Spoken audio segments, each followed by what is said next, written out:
pertama kita cukup senang ya dengan adanya jawaban-jawaban dari ahli pidana terkait permasalahan yang tergambarkan dari pernyataan-pernyataan ahli pidana.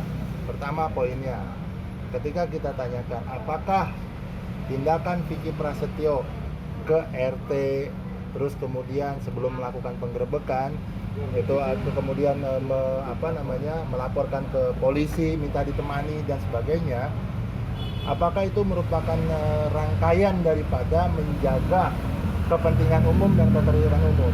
Saksi ahli mengatakan ya, di situ adalah tindakan obligation moral obligation. Artinya apa? Itu adalah kewajiban, itu yang benar, kewajiban moral yang memang harus dilakukan.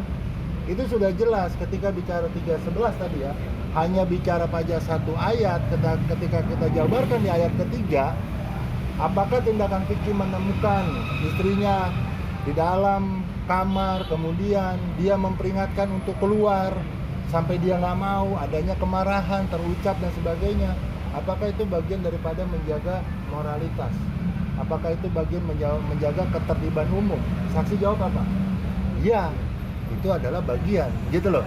Nah, ketika ini kemudian disangkut pautkan dengan ITE, ahli bilang kalau itunya benar, itu adalah tindakan Vicky dalam konteks bahwa dia punya kewajiban moral sebagai suami sesuai dengan undang-undang dan punya kewajiban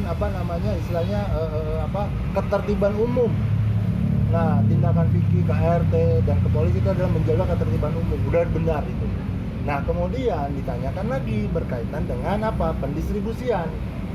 Bagaimana ketika bicara faktanya? Nih kita kembali ya, bahwa saksi ahli atau ahli sendiri hanya disajikan dokumen dan berkas yang memang tidak sesuai dengan fakta hari ini, gitu loh. Itu adalah ilustrasi, bukan ilustrasi, itu adalah fakta-fakta versi pihak penyidik, bukan versi fakta yang sesungguhnya yang disampaikan. Ketika ditanya, Pak, tentang SP3, oke, kita lihat dia kan selama ini tidak memenuhi unsur tindak SP3-nya. Setelah kita perlihatkan, Pak, mohon maaf loh, ini bukan tidak memenuhi unsur loh, tapi alat buktinya tidak cukup, unsur pidananya ada. Oh, saya baru lihat hari ini. Nah, jadi semua saksi hanya dibatasi pada apa yang disampaikan oleh penyidik, versi penyidik pada saat di Polres Jakarta Selatan. Nah, oleh karena itu hari ini sudah kami happy, kami senang bahwa saksi ahli pidana sendiri dia kan tidak disajikan ternyata sesuai fakta yang sebenarnya. Tidak disajikan pada, saya bilang, Pak, Bapak tadi bilang rangkaian pendistribusian video yang memuat kalimat. Nah, kalimat apa? Dibilang ada botakin, kemudian diarak, jangan pilih dan sebagainya. Faktanya video itu nggak ada kalimat itu. Loh, kalau nggak ada kalimat itu gimana? Ya gimana? Apalagi diedit dan sebagainya. Bagian nanti yang ya dia sendiri pun tidak bisa menjawab secara gamblang. Artinya apa? Absurd, nggak jelas, gitu loh. Nah, kemudian ada lagi bahwa saksi ahli menyatakan ada boleh katakan psikologis, secara psikologis, walaupun tidak dijawab secara rinci. Kalau tindak pidana itu ada niatan, ada tujuan akhir, atau ada makna-makna tertentu. Sedangkan kesengajaan.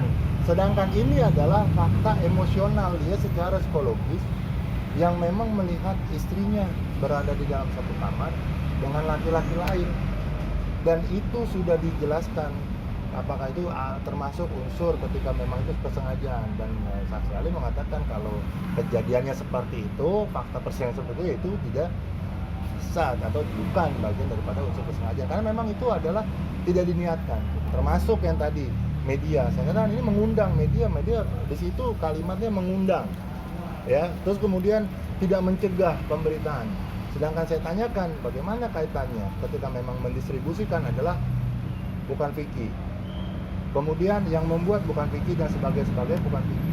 Artinya apa? Vicky dalam konteks di dalam dakwaan ini adalah mendistribusikan dan sebagainya, undang-undang IT. Vicky dalam kondisi pasif, tidak melakukan apa yang dituduhkan. Satu, tidak mendistribusikan, tidak menyebarluaskan, tidak mentransmisikan, tidak membuat dapat diakses. Karena kenapa? Seluruh konten yang buat bukan Vicky. seluruh rangkaian pendistribusian yang buat bukan Vicky. 2 stasiun TV bukan punya Vicky. Jadi dalam hal ini ya, nah dalam hal ini unsur-unsur yang dituduhkan oleh jaksa menurut versi kami tidak dapat dibuktikan. Oh ya, saya juga sudah jelaskan satu hal bahwa memang tidak ada pernah wartawan diundang oleh Vicky untuk meliput.